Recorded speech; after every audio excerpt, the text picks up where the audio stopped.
welcome back to the Iceberg podcast. We're back in the lab. And how's your week been, Dave, so far? It's been awesome. Can't complain.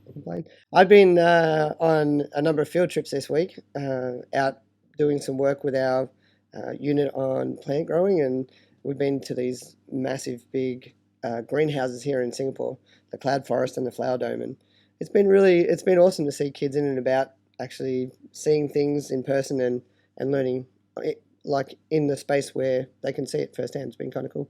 Yeah, if you ever come to Singapore, I recommend going there because it's a masterclass of just science, understanding how all these different plants from different environments are placed in one location. And they have like the temperature perfect. It's just crazy to see everything growing and thriving. Yeah, it's pretty wild. Yeah.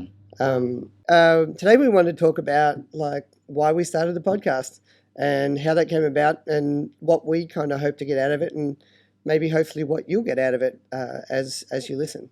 I feel like this whole process, it kind of illustrates how learning works, how you just take one step at a time, and there's different mindsets you need to actually continue.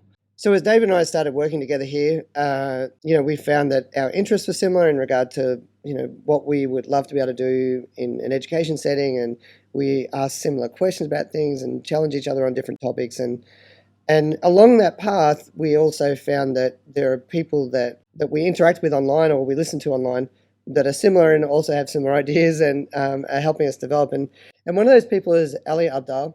And he is someone who has moved his YouTube career from a really sort of specific niche around helping people get into medical school in England. And now what he does is more to do with self-help and development, time management, all those sort of little bits and pieces that help you improve as a person as you go along. And so we've got 4 videos that we watched, their YouTube shorts, that we found were really interesting and made us think about where we're going and what we're doing, and then also had us sort of start to reflect on the fact that it would be good value for us to start a podcast to try and incorporate some of these ideas into that.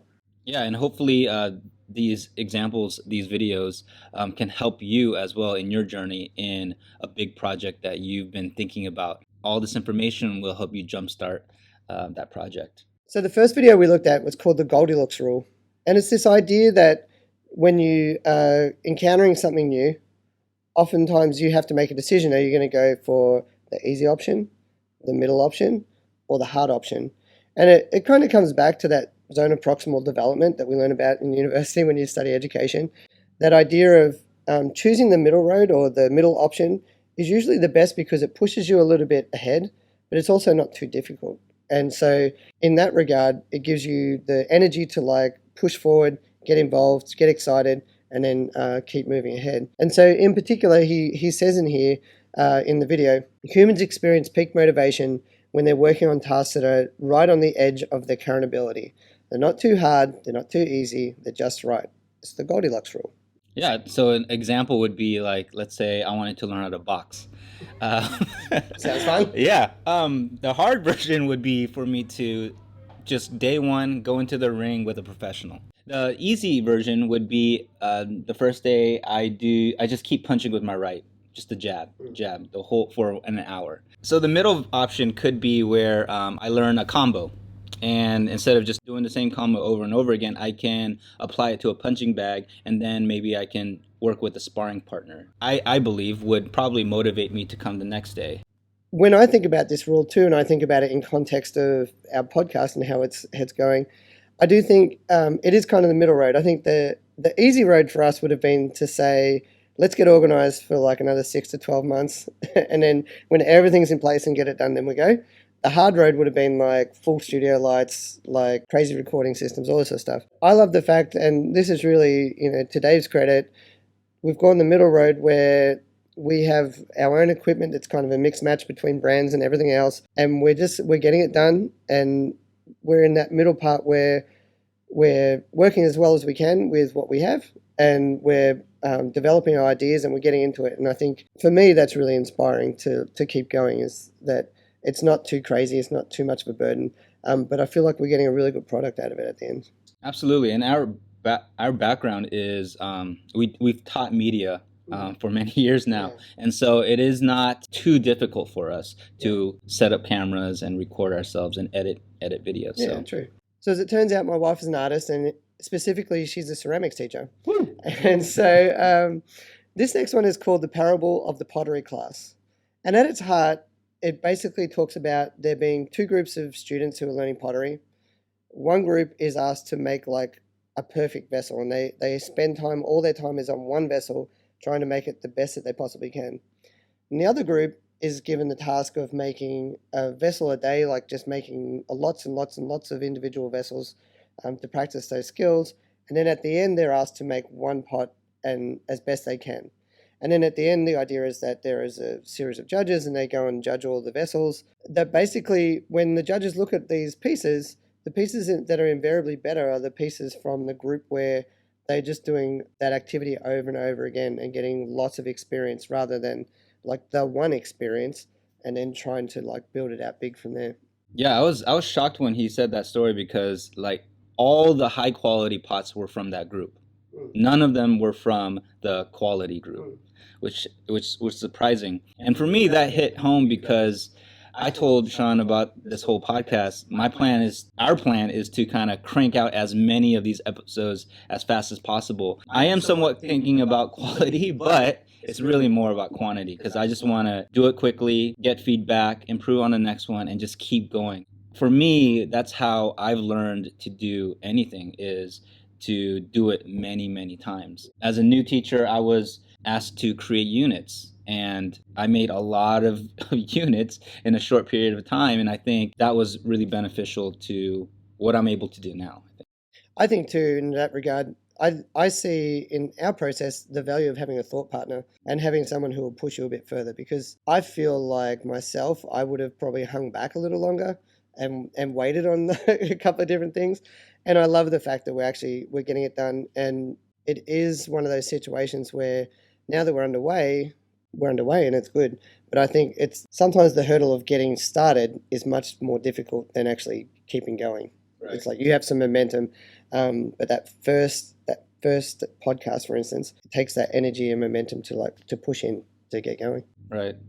That might segue to our other case study that Ollie talks about, how to always be motivated. Basically, the premise is usually we think an individual will start a project if they're motivated, and then there's action. But Ollie cites a book where it states the opposite. Actually, action creates motivation. Our podcast is a great example of that. By doing it, we will be engaged and we will be motivated to continue. And it was really cool. Recording our first episode, we did have this high, right? This really great feeling. So yeah, and just pumped up to keep going and getting it done.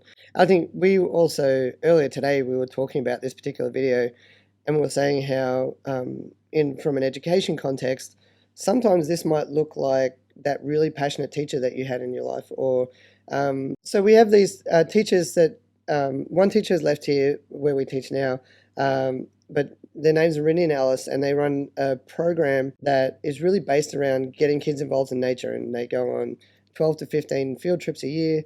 They're just super pumped about nature, and outside their classroom there's a big wall and they have photos of all the animals and plants that they've seen through the year. The kids start identifying them. And the connection I make to this video and what Rindy and Alice were doing is that thus they are super motivated and are getting the kids to do these things over and over and over again. And you can't imagine that every single student is going to become like this big nature-loving person, but you would have to guarantee that there's a percentage in that group that through no motivation of their own, but just purely because they're going through the action over and over again with someone who's motivated and passionate, that motivation is going to come into their life and it's going to change the direction that they take. And I think that's really exciting when it's something really positive like that. Those individual teachers working together can give kids, a really great reason to get involved in, whether it's nature or service learning or whatever it happens to be along the way.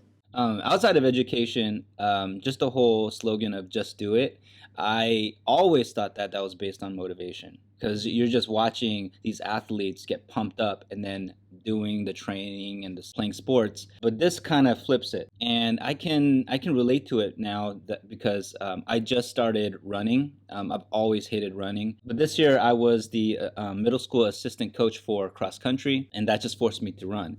And since then, I've been running consistently. At least 3 times a week. I dread the moment I get to the track, but as I run, I slowly get more motivated and get more engaged. And then towards the end, I'm like super happy that I actually went out and ran the laps. I think it's interesting because I think as educators, we try to motivate students to do the action, but maybe we can do the opposite.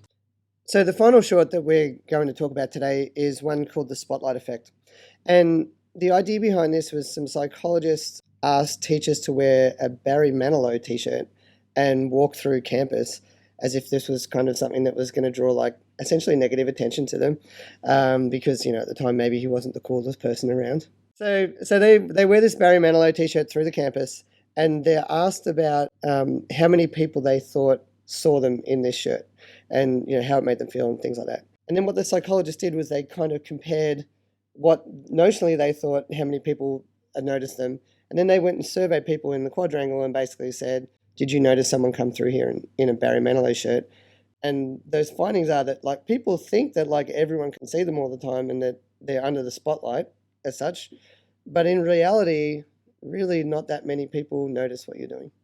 And actually I saw a reel of this the other day. It was a creator in an airport, and I think you might have sent it to me. And where she's like recording herself and she's basically saying, just get going, just do it. Because she says, I'm here recording this video. There's people behind me, they're going to notice me for a second. But once they get to the other end of their destination, they're not even going to remember this lady sitting in the airport. And if I get all worried about this reaction, this 1 second reaction, then I'm never going to do anything. So let that go. Just do it. Don't worry about it and move on. And I think that's kind of a good sort of parable for the spotlight effect. Yeah, I mean, it basically teaches you that people only care about themselves, and they're not thinking about other people. Like you were saying, I would have waited for a very long time because I'd be worried about what my friends would think, my colleagues would think, my supervisors might think.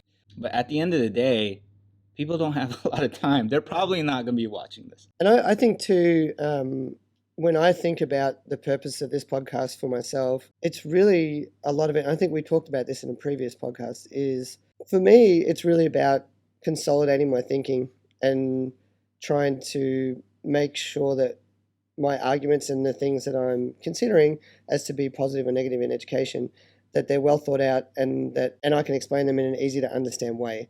And so for me, I think where I'm switching over from like thinking about the spotlight, it's kind of about what it means for me internally as opposed to like what people see externally. And almost it's in some ways for me, it's almost like the way I use Instagram. I kind of use Instagram as a portfolio of my work rather than like, if you'll notice, if you follow me on Instagram, I don't have 1,000 million followers. It really is for me just a place where I can remember the things that I've done and use that as a resource going forward. And I kind of feel like the podcast is like that as well. And if people listen and they get good ideas and they get inspired by it, that's awesome, and I'm super excited about it. But if they don't, I think you and I both are going to grow a lot out of it, just developing our ideas and becoming more focused in what we think and how we treat different ideas. Yeah, absolutely. Like with your Instagram account, I think if you were constantly thinking about the judgment that other people will give you, which probably isn't even happening, that will cause you to have negative self-talk and lower your self-esteem. So yeah, this mindset of just understanding that you're actually not in the spotlight is really good. All right, so to recap, it's always best to try the middle option with the Goldilocks rule. And then if you want to be motivated, always take action, because action is what creates motivation. The parable of the pottery class is really about like trying things and practicing over and over again to develop your skills rather than just trying to do it perfect the first time. And then finally, that spotlight effect. Not everyone's eyes are on you all the time. Get in and get it done, and don't worry about like what other people are going to think. Just get it done for you. Yeah, so hopefully these tips will help you in your journey to your mountain, which is usually a big goal that you have. So Shaun does something really cool that I'm envious of, but I just don't draw as well. I feel like. Well, so yeah, a few years ago I started a thing. I call it the idea wall, and I take note cards like this. I always draw a picture, and then I write a quick phrase, and it's just to like kind of summarize ideas I have, and then at different times I try and move around and subgroup them and do those sort of things to try and clarify my thinking.